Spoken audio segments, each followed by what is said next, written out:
What a beautiful evening to celebrate the arrival of USS Daniel Inouye and to honor the life and service of Senator Inouye.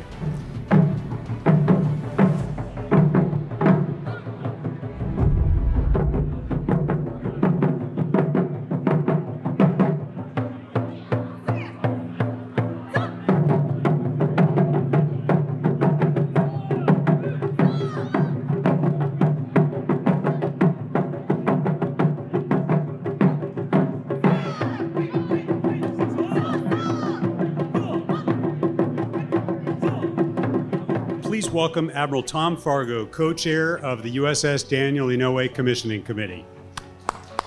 Let me add my hearty welcome to the crew, the captain, and this great ship, Daniel K. Inouye, right behind you. You know, the Commissioning Committee brings together leaders from all aspects of our community, from the business community, our elected officials, and those that serve the community in many, many ways. All of its citizens here of Hawaii. And their sole purpose right now is to build a bond between this ship and our community. And we're going to start that tonight, and we're going to continue it through the life of this great ship. This ship will serve our nation for over 30 years. Now that's not quite as long as Dan Inouye served in his 6 terms in the United States Senate, providing support to not only our military, but all of our citizens here in Hawaii. But you get the picture. Dan Inouye's service to Hawaii, this ship's service to our country, this is a great fit. And both have served with great distinction and commitment, and that's exactly what you'll see from this crew.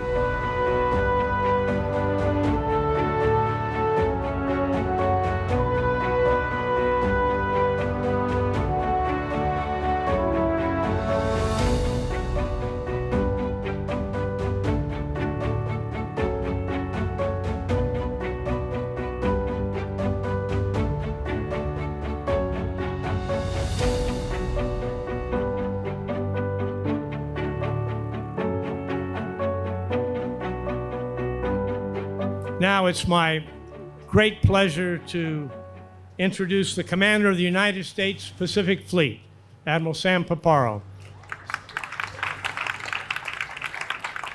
I once heard a speaker who made the distinction between nationalism and patriotism. This being the Patriots reception, I thought that I would baldly plagiarize that definition. Nationalism is the narcissistic belief that you and your country are better than everybody else. Patriotism is loving your country enough to want to make it better every single day. In Senator Daniel K. Inouye, we see the exemplar of an American patriot. At age 17, following the December 7th, 1941 attack on Pearl Harbor, Senator Inouye was thrust into service with the Red Cross, caring for civilian victims at an aid station at Inouye High School. He then joined other Japanese Americans as part of the Go for Broke 442nd Regimental Combat Team fighting in the Second World War.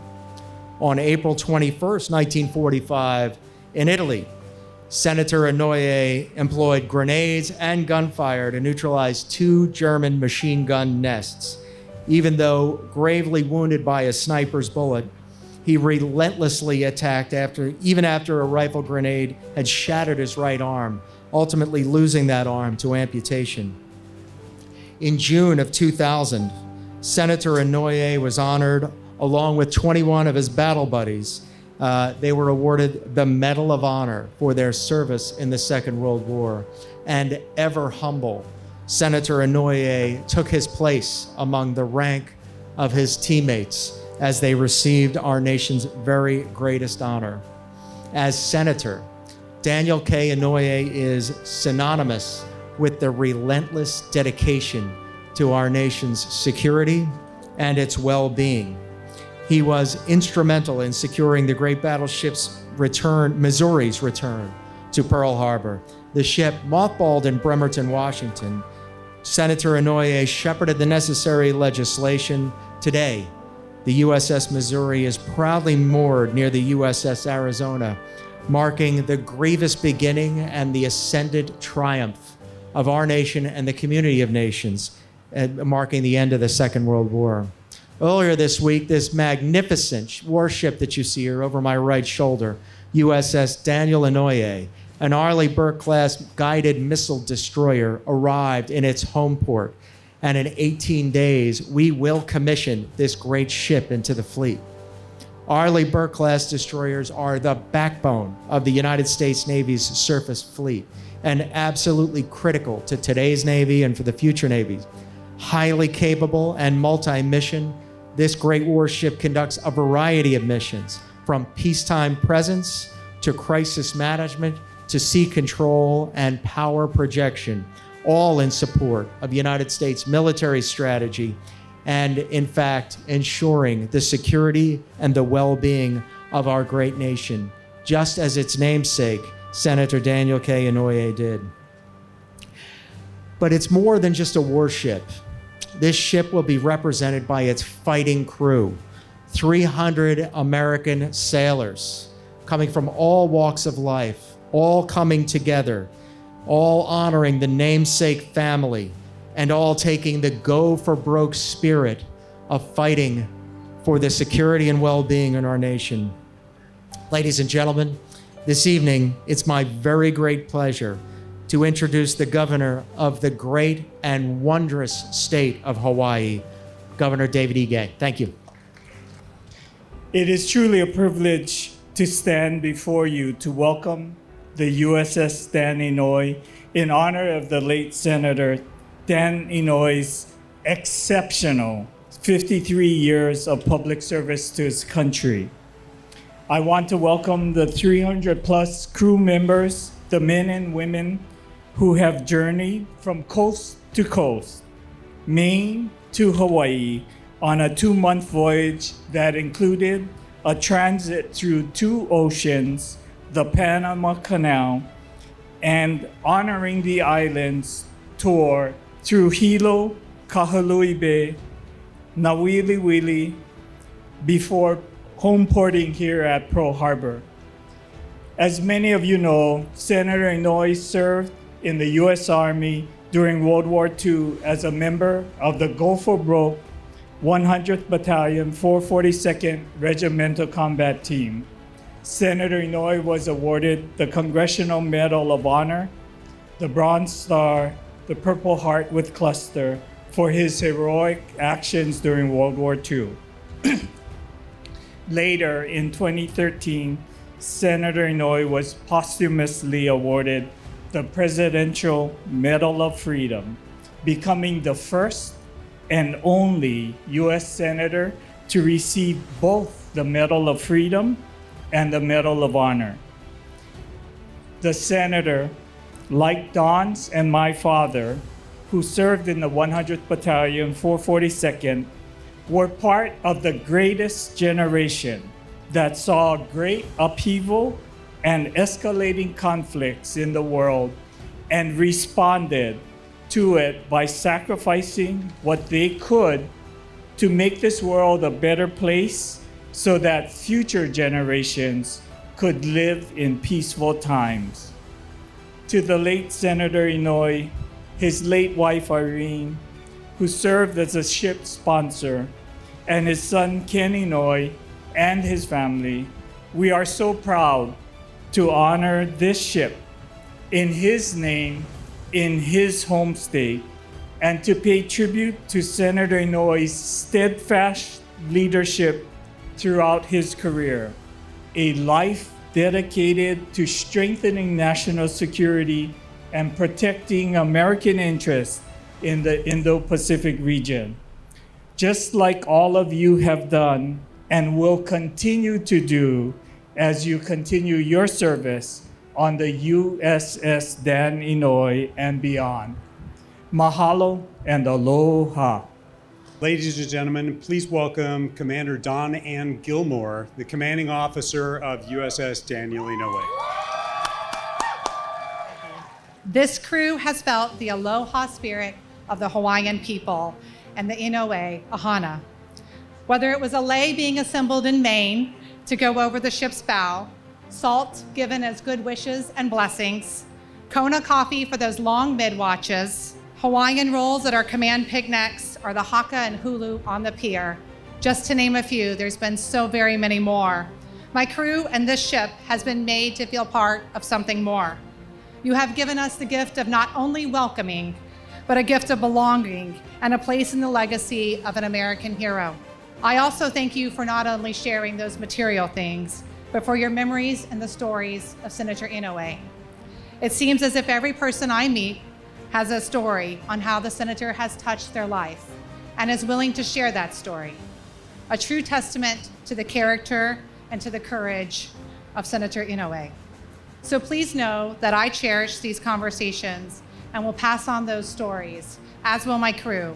The stories of Skippies, the story of Molokai during elections, the stories shared here this evening.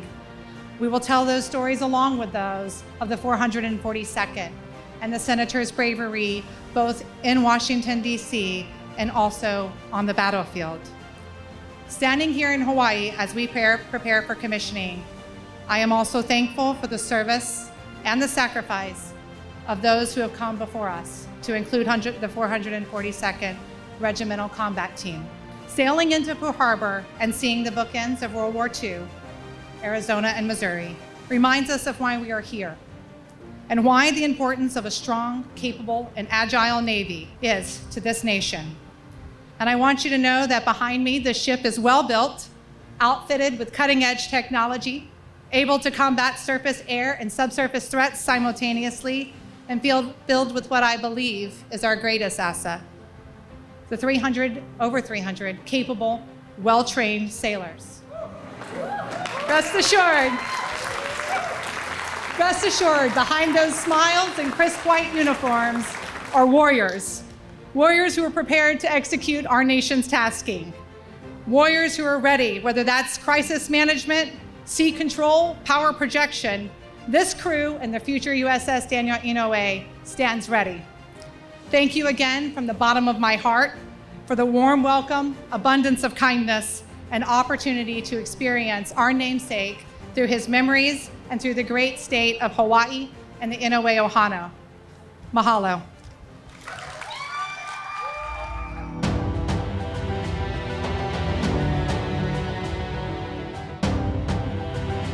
Well, I think the first time I met the senator was shortly after I took over as the Commander-in-Chief of the Pacific Fleet. Would have been late 1999.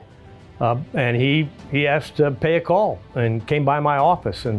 But he walked in the office and sat down, and he said, you know, Admiral, we need to figure out what we're going to do for the Navy and for Hawaii and the Pacific for the next 5 years. And we would sit there like this and many other meetings that followed and sketch out a plan. Those meetings happened on a regular basis, probably twice a year. There was always a plan, and that plan moved on, meeting after meeting after meeting. My relationship with Senator Inouye goes back well over 50 years. And of course, being in the business community, I had known him and had met him a few times, but I really got to meet him when I went to Washington, D.C. to be formally introduced by my future wife, Diane Nose, and she was his press secretary. So Senator took the two of us to lunch in the famous Senate dining room. He told my to-be wife, "Isn't he kind of old for you?" And she said, "Yeah, well, he looks old, but we're only 4 years apart." And so later on, the senator and I talked about that many times over the years. I was his campaign manager for 40 years. So I ran all of his U.S. Senate campaigns in the 70s and beyond. We became very dear and close friends and went through many political battles together. I'm sure most of you have heard the senator speak. He was an amazing speaker. I remember one point in time very clearly. It was the decommissioning of the USS Kamehameha, and he's got some prepared remarks on the podium and trying to give that speech, of course, with holding those remarks with one hand. So he did what he always did. He just decided to talk to that audience. And it was short. It was to the point. It added humor where humor was appropriate.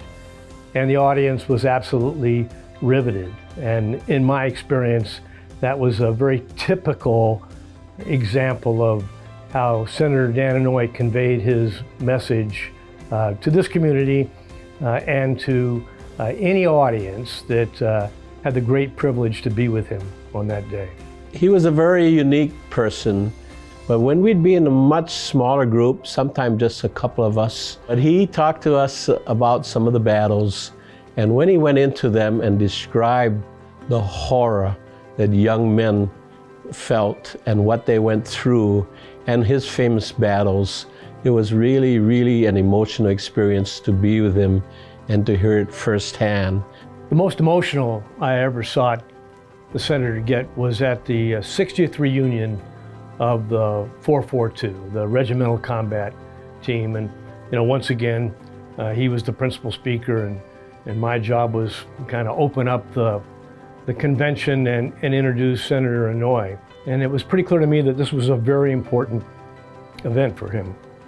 And he didn't talk about the combat heroics of the 442, the 13 Medals of Honor, the 7 Presidential Unit citations. He wanted to talk about how they were treated, how these young Japanese Americans were treated after they went off to war to fight for their country. And the truth was they were treated very poorly. It was emotional. And I think it was due because the bond between that unit, the 442 and the 100th, was absolutely unbreakable, and they were bound together to fight for each other as well as their country. And I'm sure that he wanted to make sure that it never happened again. I was upstairs having lunch with him one day, and he had come from Tripler Army Hospital, where the big diagnosis was made. And he looks at me and he says, the doctors at Tripler told me what my doctors in the mainland didn't tell me. They told me that my time is short. It was a shock. Even though we had known he had some difficulties, we weren't prepared for this. But even at that point, and he's still worried most about Hawaii, if you look at his past history, what he did in all of his legislation was to try to take care of us in Hawaii even after he was gone. He was a great man, one of the greatest men I've ever known.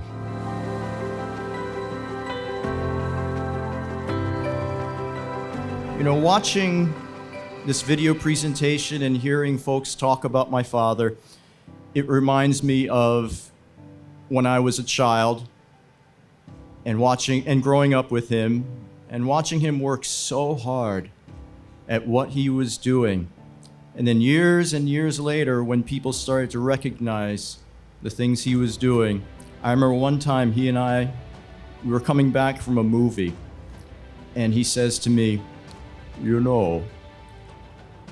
I wasn't always Daniel Inouye. And what he meant by that was, he was referring back to those times when I was a kid and he was struggling to get things done, struggling to fight and work on behalf of the people of the state of Hawaii. And during that conversation, I remember he said to me, he goes, what's really hard? Getting tough things done. The only thing harder than that is making it look easy. And he said that because I realized, especially as I talked to people since his passing, he did make it look easy, including this public speaking thing. I thought to myself, if I'm going to do this right, I need to consult back to some advice that he gave me. And I remember after the first time I'd done any public speaking, I asked him some advice on the next time. And he says, when in doubt, talk story.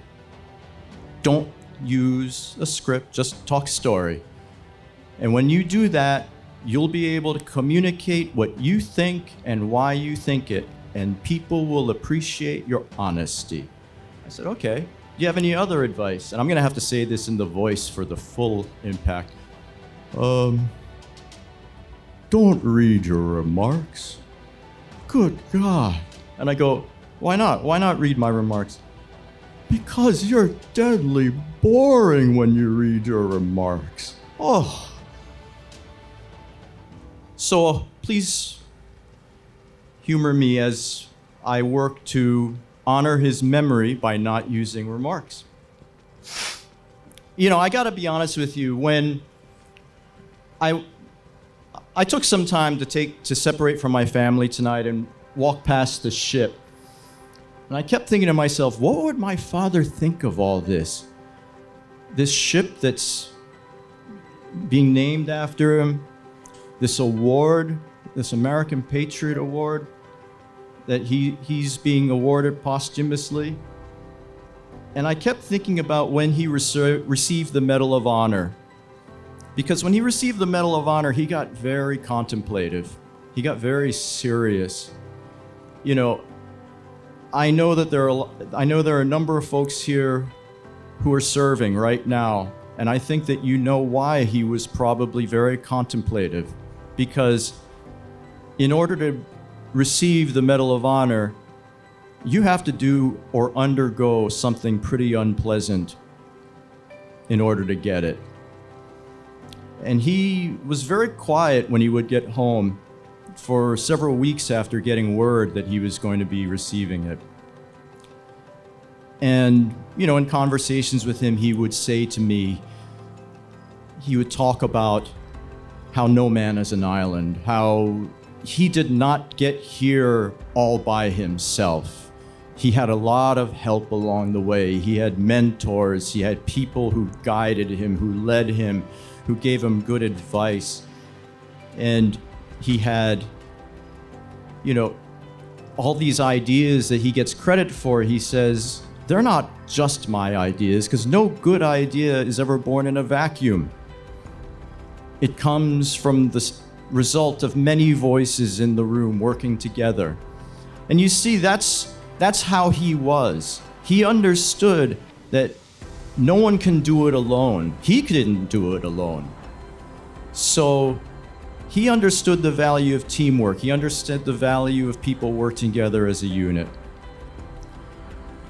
which then brought along some darker conversations where he would say, you know, I'm receiving this, but there are a lot of guys I served with who didn't come back with me. I know a lot of them, in my mind, should be receiving this too. So, you know, and then he would say very quietly to me, you know, this country's been good to us. My story is only possible in this country. My grandparents came to this country, this is him talking, my grandparents came to this country as poor farm laborers. They came to work in the sugarcane fields of Hawaii. Neither of them knew how to speak English. My parents were not able to become naturalized citizens because of the anti-immigration laws of the time. My family was not economically well off. I owned one pair of shoes from the time I was in middle school to the time I graduated high school. They were bought 3 sizes too large, and we filled the toes in with newspaper so they would last.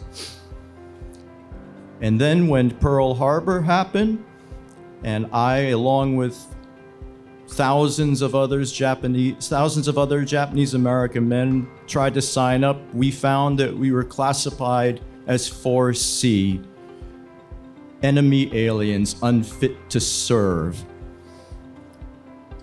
And he said, but you know, to come from that story and be receiving the Medal of Honor, recognized in that way, that can only happen in America. Now, you have to keep in mind, you have to understand something about him and the guys he served with. These guys fought in order to fight. And they believed in America even when America didn't believe in them. They could have sat out the war, but their country was attacked. So they fought to serve, and they were able to serve. And thanks to the sacrifices that they made, I'm able to have a better life than my father did. My daughter hopefully will be able to have a better life than I will. But this brings us to tonight. In back of me is this ship.